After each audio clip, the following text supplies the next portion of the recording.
The mayor of Sherman.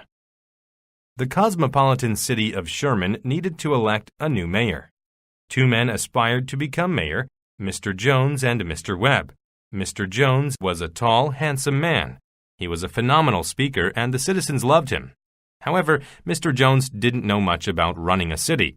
He was a pathological liar who merely flattered people with his words. Mr. Webb was very different. He was a small, unattractive man. He was lame and limped when he walked.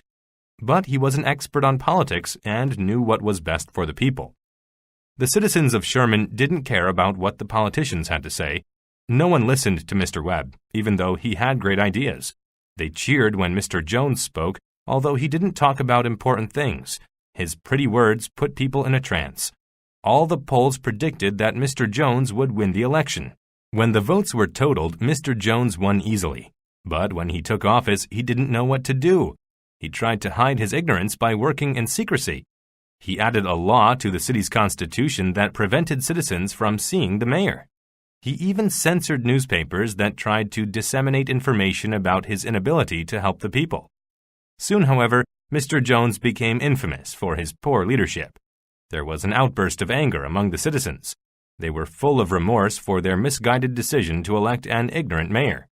They voted to remove Mr. Jones and let Mr. Webb take over. Immediately, Mr. Webb proved that he was a great mayor. He abolished Mr. Jones's law, and he was willing to talk openly with everyone.